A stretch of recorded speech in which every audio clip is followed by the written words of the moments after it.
Hello guys, কি অবস্থা সবার? আশা করি সবাই ভালো আছেন। তো আমার সামনে যে প্যানেলটা দেখতেছেন, এটা হলো একটা 100 ওয়াটের একটা প্যানেল আর কি।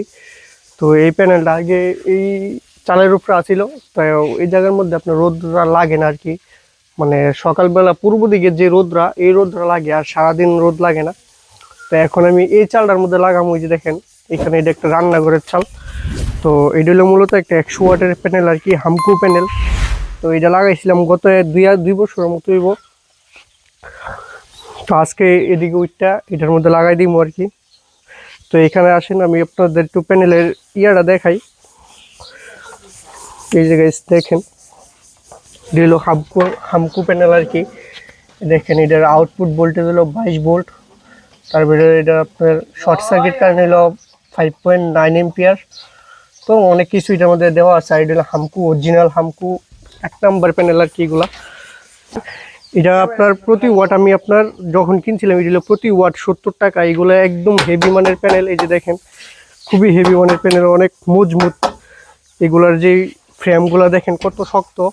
এই যে দেখেন এটার মধ্যে এই যে স্ট্রাকচারগুলো লাগানো আছে, এই যে দেখেন। তো এই ফ্রেমগুলো দেখেন একটু, খুবই হেভি মানের ফ্রেম এগুলো। তো এখন আমি উপরে উঠবো আর কি। তো দেখেন নীলদর, না না, তো এই দেখেন আমি এদিকে উপর দিয়ে উপরে উঠবো আর কি।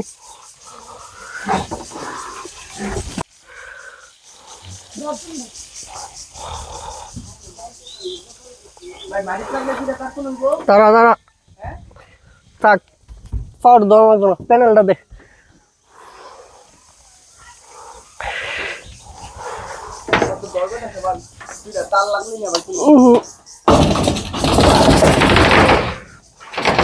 গাইস এই যে দেখতেছেন, আপনার এখানে প্যানেলটা ফিটিং করতে তেমন একটা কষ্ট হয়েছে না। কারণ এই চালটা একদম সমান, মানে আমি নিজে একলা ওইটুই এটার মধ্যে ফিটিং করে দিছি আর কি। তো টাকচারগুলো আগের থেকে লাগানো আসলো প্যানেলের লগে। আমি শুধু ওই যে আপনার যে চালের টিনগুলো আছে না, টিনগুলো যেটা যে নাটগুলা দিয়ে লাগানো থাকে, এই নাটগুলা খুইলা, মানে ওই স্ক্রু ড্রাইভার দিয়ে খুইলা আর কি লাগাই লাইছি আর কি। তো তেমন বেশি কষ্ট হয়েছে না। তো দুইটা যে পাঁচনের যে বড় বড় টাকচার, ওই বড় বড়গুলো দেখতেছেন, এগুলো মূলত দুইটা ফিটিং হয়ে পড়ছে আর কি। আর নিচের দিকে যে ছোটো ছোটো দুইটা টাকচারের ইয়ে আছে, ওইগুলা ফিটিং হয়েছে না। তারপরে দিয়ে আমি আপনার এটি আপনার একটা দড়ি দিয়ে বাইন্দা দিছি আর কি। তো টাইট করে বাইন্দা দিছি অন্য আর একটা ওই নাটের লগে। তো এই যে দেখেন আমি স্ক্রু ড্রাইভারটা এটা খুলি, খুললাম, মানে বেশিক্ষণ লাগছে না লাগাইতে। কারণ ওই ওই ওই রকম চাল হইলে একটু কষ্ট হয়। এটা তো একদম সমান সমান চাল আর কি, তো তেমন সমস্যা হয়েছে না। তো এটা ঠাস ঠাস করে খুললা মানে লাগাই দিলাইছি আর কি। মূলত এই প্যানেলটা আসছিল ওই যে দেখতেছেন নতুন যে দুইটা টিন লাগাইছে ওই চালটাতে, ওই জায়গার মধ্যে আসছিল আর কি প্যানেলটা। তো ওইখানে থাকতে গিয়ে আপনার মানে সকালবেলা যে রৌদ্র ওঠে না, এই রৌদ্রে এই প্যানেলের মধ্যে পড়ে। তারপর আপনার যখন আপনার দুপুর হয়ে যাবে, তো দুপুর বা তারপর আর তেমন আলো, মানে সূর্যের আলোটাই তেমন ভাবে প্যানেলের উপর পড়ে না আর কি। তো আপনার ব্যাটারিটা এরকম ভালোভাবে চার্জ করতে পারে না। তো মাঝে মধ্যে ব্যাটারির মধ্যে সমস্যা হয়ে যায় আর কি। তো একবারে ব্যাটারি চার্জ করতেই পারে না। তো কিছুদিন আগে আপনার ওই যে হেরা যে চালের মধ্যে ইগুলো আছে আর কি, ওই যে টিনগুলো ফাল্টাইছে, দুইটা টিন ফাল্টাইছে। তারপর আমি প্যানেলটা খুললা দিছিলাম, খুললা তারপরে চিন্তা করলাম যে প্যানেলটা এনে আর লাগান যেত না। তো চিন্তা করে দেখলাম কই লাগান যা পরে দা একটা দিন আমি ঈদের দিন তো সারাদিন বাড়িতে ছিলাম। তো সারাটা দিন আমি দেখছি রোদটা কই পড়ে। তো দেখলাম কি এই চালটার মধ্যে সারাদিন রোদ পড়ে। তো পরে তো চিন্তা করে দেখলাম কি ইটার মধ্যে ওই লাগাই দিই, এই চালটার মধ্যে ওই লাগাই দিই।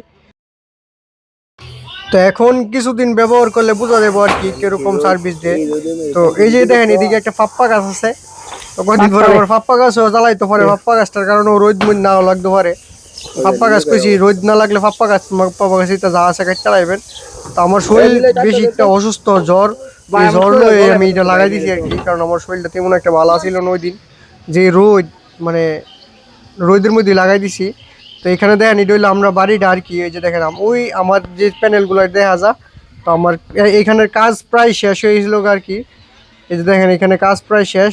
তো এই দেখেন মানে এই প্যানেলটার মধ্যে একদম সেইভাবে রোদ পড়ে। তো আমি তারটা ফিটিং করে এইভাবে একদম দেখেন মুড়ায়, যাতে পানি টানি না ঢুকতারে একবারে ভিতরে ঢুকাই দিছি, যাতে এটার ভিতরে কোনো পানি টানি না যায়। তো আপনারাও যারা যারা সোলার লাগাইবেন তারা আপনার সোলার লাগাইতে পারেন। সোলার খুব ভালো একটা জিনিস।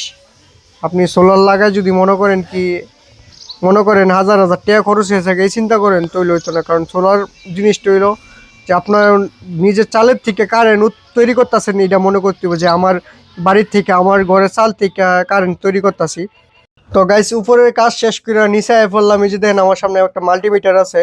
তো এটা মোটামুটি একটা আইডিয়া পাওয়া যায় আর কি প্যানেল থেকে কত ভোল্ট বা কত এম্পিয়ার আইতাছে। তো এই যে দেখেন, তো আমি এখন যদি ভোল্টটা দেখাই আপনাদের, এই যে দেখেন প্যানেল থেকে এখন 20 ভোল্ট আইতাছে আর কি।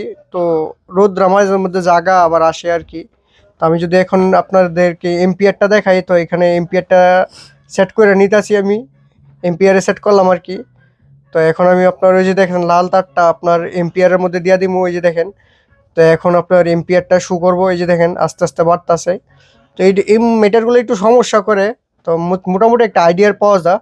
তো এই যে দেখেন ওই সময় একটু সমস্যা করছিল, তো আবার এই যে দেখেন, তো 100 ওয়াট প্যানেল থেকে আমার 6 এম্পিয়ার আসতেছে। মানে এটা মানে মানে কি বলবো, এটা মানে যথেষ্ট পরিমাণ এম্পিয়ার আইতাছে এই যে 100 ওয়াট প্যানেল থেকে। তো মোটামুটি রোদ আছে, আটকা আটকা রোদ জাগা আবার রোদ আয়ে। তো ভালো একটা এম্পিয়ার আসে আর কি আপনার 6 এম্পিয়ার। সকালবেলা আমি নাপছিলাম, তো সকালবেলা এরকম 6 এম্পিয়ার আইছিল বা একটু বেশিও আইছিল সকালবেলা। গাইস এই যে দেখেন এদিক দিয়ে তারটা ভিতর দিয়ে আইনা, ওই যে এদিক দিয়ে আনছি আইনা, এদিক দিয়ে আপনার এটা হলো প্যানেলের তারটা। এই যে দেখেন প্যানেলের তারটা ওই যে ভিতর দিয়ে এদিকে আইনা, এই যে দেখেন। তো এইখানে আমি লয়েছি এই যে তারটা, এই যে দেখেন এই যে তারটা। তো এখানে কন্ট্রোলারটা আমি আগে সুপারস্টার কন্ট্রোলার আসলো, এই কন্ট্রোলার আর ব্যবহার করতাম না। তো এখন আপনার কন্ট্রোলার ব্যবহার করবো আপনার এই যে এই কন্ট্রোলারটা, এই যে দেখেন এটা আশা করি পিডাব্লিউ এর মধ্যে সবচেয়ে সেরা কন্ট্রোলার হলো এই কন্ট্রোলারটা। এটা হলো 30 এম্পিয়ারের একটা কন্ট্রোলার। এই যে দেখেন এই কন্ট্রোলারটা এখন এইখানে ব্যবহার করবো। তো ওই যে দেখেন এটার যে সেট আপ লাইট টাইটগুলা, তারপরে এই যে এটার ব্যাটারিটা। তো ব্যাটারিটা আপনার একটু টাইটটা দিয়েছি, এই যে এটার মধ্যে একটু আপনার মেরেল টেল লাগাই দিয়েছি যাতে এটার মধ্যে জং ধরে রয়েছে আর কি। এই যে দেখেন জং টং ধরে রয়েছে, তো একটু মেরেল টেরেল লাগাই দিলাম। তো এখন আপনার লাইন ফ্যান টেন যেটি আছে সামনে, তো গরম হয়ে বসে, তো এটি একটু সেট আপ টেট আপ করতে হইব। কন্ট্রোলারটা লাগাই, কন্ট্রোলারের কাজ বাকি আছে আর কি। এখানে এই যে এটি হলো আউটলাইন আর কি, ফ্যান লাইট, আর এই যে এটি হলো ব্যাটারি। এই যে দেখেন এই যে গাইজ দেখেন, দেখছেন এই যে গাইজ দেখেন এই হলো ব্যাটারির লাইনটা আর কি। তো লাইন দিয়ে রাখছি যে এই হেরা করো আমরা করে সোলার লাগাইতেছি। হ্যাঁ কে রে গাইস, এই যে দেখেন এখানে কন্ট্রোলার লাগাই দিলাম। তো কন্ট্রোলার হইলো আপনার পিডাব্লিউএম সোলার চার্জ কন্ট্রোলার, এটা হলো আপনার 30 এম্পিয়ার কন্ট্রোলার লাগাইছি আর কি। তো আপাতত 100 ওয়াট প্যানেল ব্যবহার করতেছি। তো সামনে আরও প্যানেল বাড়াইবো, এর মধ্যে প্যানেল আরও লাগাইবো, তো ব্যাটারিও পরিবর্তন করব। তো এই যে দেখেন এটা আজকে খালি লাগাইছি একদম নতুন। তো এখানে আমি যদি আপনার হাই কাটটা দেখাই ব্যাটারির, এই কিছুক্ষণ আগে এই যে দেখেন 14.5-এ হাই কাটে দিয়ে রাখছি। তো তারপর আছে আপনার 12.6 হইলো লোডগুলো চলবো আর কি। তারপরে 11 ভোল্ট হইলো লো কাট। তো 24 ঘন্টায় চলবো। ওই যে ব্যাটারি টাইপ অটো দেওয়া আছে আর কি, যে অটো সিলেক্ট করে। এই যে এটি আর কিছু নাই। আর আপনারা সবাই তো জানেন এই কন্ট্রোলার দিয়ে কী করা যায়। তো এই যে এটি হলো মানে মোবাইল টোবাইল চার্জ দিতে পারবেন আর কি এটা দিয়া। আর সবচেয়ে ভালো হলো এটার যে পয়েন্টগুলো অনেক মোটা মোটা, অনেক নাটগুলো অনেক মোটা মোটা, অনেক অনেক অনেকগুলো আপনার তার হইলেও সমস্যা হয় না লাগাইতে। এই যে দেখেন, তো সেট আপটা কদিন পরে আপনি আমার মতো একটা বক্সের মধ্যে করে দিব। আপাতত এইভাবেই চলুক, এইভাবে চলুক। কদিন পরে তো দেখা গেছে কি আবার একটা বক্সের মধ্যে করে সব কিছু একটা বক্সের মধ্যে ফিটিং করে দিব আর কি, সুইচ টুইচ যা আছে। তো এই যে দেখেন, তো হেরা ঘরেও অনেক দিন ধরে সমস্যা হইতেছে, লাইট মাইট চলে না। তো সব কিছু করে দিলাম। তো গাইস আজকের ভিডিওটা এই পর্যন্তই। ভিডিওটা যদি ভালো লাগে অবশ্যই আমার চ্যানেলটা সাবস্ক্রাইব করে দিবেন। ধন্যবাদ।